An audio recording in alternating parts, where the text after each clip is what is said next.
Everyone, आज मैं आपको जो चैप्टर है वो मुद्रास्फीति इन्फ्लेशन इसके बारे में डिस्कस करेंगे। मुद्रास्फीति ये अर्थव्यवस्था में जो मूल्य स्तर में परिवर्तन होते रहते हैं, उन परिवर्तित मूल्यों के हिसाब से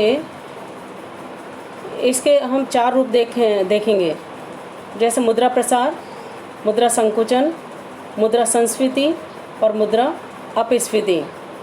इसे इन्फ्लेशन, डिसइन्फ्लेशन, डिफ्लेशन और रिफ्लेशन नाम से भी जाना जाता है। तो पहले हम चर्चा करेंगे मुद्रा प्रसार या इन्फ्लेशन। वैसे सामान्य अर्थों में हम कह सकते हैं कि जब अर्थव्यवस्था में उत्पादन की मात्रा में जब मुद्रा की मात्रा बहुत अधिक हो जाती है, तो ऐसी स्थिति में कीमतों में बढ़ने की प्रवृत्ति होती है और इसे ही मुद्रा प्रसार कहा जाता है या इन्फ्लेशन कहा जाता है। इसके अर्थशास्त्री जो हैं, विभिन्न अर्थशास्त्रियों ने परिभाषा दी है मुद्रास्फीति के बारे में। जैसे क्राउथर की मुख्य पुस्तक है एन आउटलाइन ऑफ मनी। इसमें उन्होंने बताया है कि मुद्रास्फीति वह अवस्था है जिसमें मुद्रा का मूल्य गिरता है, अर्थात कीमतें बढ़ती हैं। तो इनकी परिभाषा से ये निष्कर्ष निकलता है कि वह स्थिति जिसमें मुद्रा का मूल्य तो गिरे और वस्तुओं की कीमतें बढ़ें, तो उसे मुद्रास्फीति कहा जाता है। कैमरर अर्थशास्त्री का नाम है कैमरर। इनकी बुक है ABC ऑफ इन्फ्लेशन।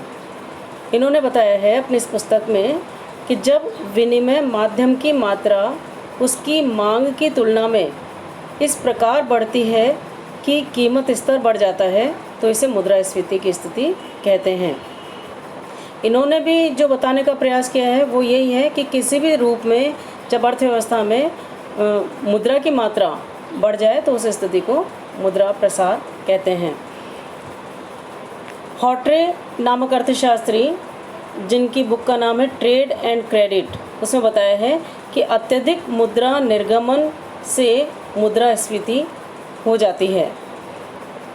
अर्थव्यवस्था में जब मुद्रा की मात्रा बहुत अधिक हो जाती है तो उसे मुद्रास्फीति कहा है हॉट्रे ने। इसी तरह से पीगू ने बताया है, पीगू प्रसिद्ध अर्थशास्त्री हैं, उन्होंने बताया कि मुद्रा प्रसार की स्थिति उस समय उत्पन्न होती है जबकि मौद्रिक आय धनोपार्जन क्रियाओं से अधिक तेज़ी से बढ़ रही हो। मतलब जो उत्पादन की प्रक्रिया है या अर्थ उपार्जन की जो क्रियाएं हैं उसकी तुलना में जब मुद्रा बहुत अधिक बढ़ जाए तो उसे मुद्रा प्रसार कहा है पीगू के अनुसार। तो पीगू की मुद्रास्फीति की धारणा उत्पादन के साथ जुड़ी हुई है। उन्होंने 5 स्थितियां बताई हैं जिससे कि मुद्रास्फीति की स्थिति उत्पन्न होती है। इसी तरह से वेबस्टर शब्दकोश के अनुसार मुद्रास्फीति वह अवस्था है जब वस्तुओं की उपलब्ध मात्रा की तुलना में मुद्रा तथा साख की मात्रा में अधिक वृद्धि होती है और परिणाम स्वरूप मूल्य स्तर में निरंतर तथा महत्वपूर्ण वृद्धि होती रहती है। तो इन्होंने भी बताया कि जब अर्थव्यवस्था में उत्पादन की अवस्था में यानी वस्तुओं और सेवाओं की तुलना में साख या मुद्रा की मात्रा बहुत अधिक हो जाए, जिसके परिणाम स्वरूप मुद्रा के मूल्य में कमी जबकि वस्तुओं के मूल्य में वृद्धि हो जाए, तो उस स्थिति को मुद्रास्फीति कहा जाता है। तो सब परिभाषाओं से हम यह निष्कर्ष निकाल सकते हैं कि जब मुद्रा की पूर्ति उसकी मांग से अधिक होती है तो कीमत स्तर बढ़ जाने के कारण मुद्रास्फीति की स्थिति हो जाती है। अब मुद्रास्फीति क्यों होती है, इसके क्या कारण हैं? तो इसके पीछे जैसे परिभाषाओं में बताया गया है कि परिभाषा के अनुसार जिन भी अर्थशास्त्रियों ने इसकी परिभाषा दी है, उस परिभाषा का निष्कर्ष ये निकलता है कि अर्थव्यवस्था में एक तो मुद्रा की मात्रा बहुत अधिक हो जाए, दूसरा अगर उत्पादन की मात्रा तुलनात्मक रूप से कम हो जाए। तो ये 2 मुख्य कारण रहेंगे।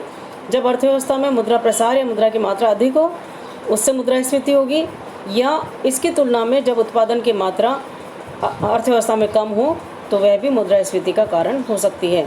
तो मुद्रास्फीति के कारणों में 2 मुख्य कारणों को सम्मिलित करते हैं। पहला, मौद्रिक आय को बढ़ाने वाले तत्व, और दूसरा उत्पादन की मात्रा व पूर्ति को घटाने वाले तत्व।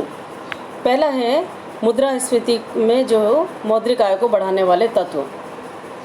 इसमें हम फर्स्ट पॉइंट ले सकते हैं विकास पर किया गया व्यय। जब सरकार के द्वारा बहुत अधिक मात्रा में जब और अधिक विकास के लिए व्यय किया जाता है तो ऐसी स्थिति में अर्थव्यवस्था में मुद्रा की मात्रा ज़्यादा होने से मुद्रास्फीति की स्थिति उत्पन्न हो जाती है। सेकंड है युद्धकालीन परिस्थितियाँ। जब युद्ध की स्थिति में जब आर्थिक संरचना का ढांचा बिगड़ जाता है तो ऐसी स्थिति में अनुत्पादक व्यय किया जाएगा, क्योंकि अर्थव्यवस्था को वास्तव में पटरी पर लाने के लिए जब इस प्रकार का व्यय किया जाता है जो व्यय अनुत्पादक होता है, ऐसी स्थिति में मुद्रास्फीति की स्थिति उत्पन्न हो जाती है। थर्ड पॉइंट है हीनार्थ प्रबंधन।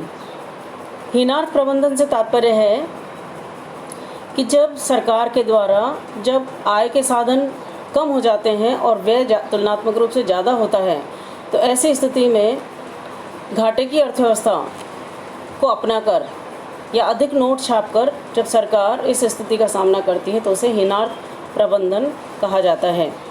तो यह भी मुद्रास्फीति को बढ़ाने में सहायक होता है। नेक्स्ट पॉइंट है केंद्रीय बैंक द्वारा साख निर्माण को प्रोत्साहन। जब देश में जैसे भारत का केंद्रीय बैंक RBI है, अगर reserve bank of India Bharat में ये चाहता है कि साख का प्रसार हो तो ऐसी स्थिति में वह बैंक दर में कमी या SLR में कमी कर देती है, जिसके कारण व्यापारिक बैंक तेज़ी से साख का निर्माण करते हैं और जैसे ही मुद्रा की मात्रा अर्थव्यवस्था में अधिक हो जाती है तो यह मुद्रास्फीति का कारण बनती है। नेक्स्ट पॉइंट है करों में छूट। सरकार जब उपभोक्ताओं के करों में छूट दे दे, रियायत दे दे, आयकर कम कर दें तो ऐसी स्थिति में उपभोक्ताओं के पास जो है मांग में वृद्धि हो जाएगी। मांग बढ़ने के कारण स्फीति की स्थिति उत्पन्न हो जाती है। अगर सरकार अप्रत्यक्ष करों में कमी कर दे तो व्यावसायिक फर्मों के पास खर्च करने के लिए और अधिक मुद्रा हो जाती है, परिणाम स्वरूप यह भी स्फीति में वृद्धि का कारक बनती है। इसी तरह से है उधार कार्यक्रमों में ढील दी जाए या पुराने ऋणों को माफ़ कर दिया जाए, ब्याज का भुगतान उनका स्थगित कर दिया जाए, तो ये सभी कारण अर्थव्यवस्था में मुद्रा की मात्रा में बढ़ाने में सहायक होते हैं, परिणाम स्वरूप मुद्रास्फीति को जन्म देते हैं। और ये भी हो सकता है कि सार्वजनिक एवं निजी विनियोग में वृद्धि कर दी जाए।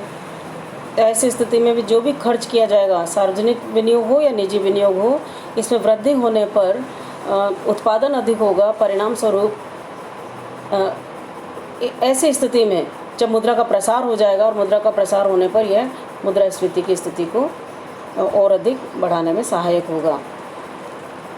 इस तरह से अब ये तो थे मौद्रिक आय को बढ़ाने वाले तत्व। किसी भी प्रकार से यदि मौद्रिक आय बढ़ती है तो वह मुद्रास्फीति का कारण बनती है। इसके विपरीत यदि उत्पादन की मात्रा व पूर्ति घटाने वाले तत्व अर्थव्यवस्था में क्रियाशील होते हैं तो वो भी मुद्रास्फीति में वृद्धि में सहायक होते हैं। जैसे प्राकृतिक संकट हो जाए, कई बार प्राकृतिक संकट होने के कारण उत्पादन की पूर्ति बढ़ नहीं सकती, चाहे वह कृषिगत संकट हो, औद्योगिक संकट हो, तो ऐसी स्थिति में मुद्रा प्रसार अर्थव्यवस्था में देखने को मिलता है। औद्योगिक संकट की स्थिति उत्पन्न हो जाए, सरकार की घातक नीतियाँ, ये भी हो सकता है जिसके कारण मुद्रा प्रसार बढ़ सकता है। व्यापारिक नीति, सरकार ऐसी व्यापारिक नीति बना दे जो कि उत्पादन को हतोत्साहित करती हो, परिणाम स्वरूप मुद्रा प्रसार हो सकता है। लोगों में संग्रह की प्रवृत्ति बढ़ने पर अगर अधिक मात्रा में लोग बचत करना चाहें तो ऐसी स्थिति में मुद्रा प्रसार जो है बढ़ेगा। जनसंख्या वृद्धि व मांग, जनसंख्या की वृद्धि हो जाती है तो उनको और अधिक वो मांग को बढ़ाएंगे, परिणाम स्वरूप मांग बढ़ने से मुद्रास्फीति बढ़ेगी। उत्पादन लागत में वृद्धि होने पर उत्पादन हतोत्साहित होता है, उत्पादन कम होगा, परिणाम स्वरूप मुद्रा प्रसार की स्थिति उत्पन्न हो जाएगी। इसी तरह से प्रौद्योगिक परिवर्तन हो जाए या ढीला प्रशासन हो, ढीला प्रशासन होने के कारण लाभ कमाने के लिए घूसखोरी की प्रवृत्ति पैदा हो जाए, ऐसी स्थितियाँ जो कि मुद्रा प्रसार में सहायक होती हैं। तो आपने देखा कि कुल मिला के मुद्रा प्रसार वह स्थिति है जिसमें उत्पादन की तुलना में यदि मुद्रा की मात्रा अर्थव्यवस्था में अधिक हो जाती है, चाहे उसका कारण उत्पादन में कमी हो या मुद्रा की मात्रा में वृद्धि हो, दोनों से निष्कर्ष ये निकलना चाहिए कि जब अर्थव्यवस्था में उत्पादन की तुलना में मुद्रा की मात्रा अधिक होती है तो सामान्य रूप से कीमतें बढ़ती जाती हैं, और एक स्थिति ऐसी होती है कि जब पूर्ण रोजगार की स्थिति हो जाए उसके बाद में मुद्रा की मात्रा अगर अर्थव्यवस्था में बढ़े तो ये कीमतों में वृद्धि कहलाती है, और ये बढ़ी हुई कीमतें मुद्रास्फीति की स्थिति कहलाती हैं। आज आपने जाना मुद्रास्फीति क्या है और इसके क्या कारण हैं। धन्यवाद।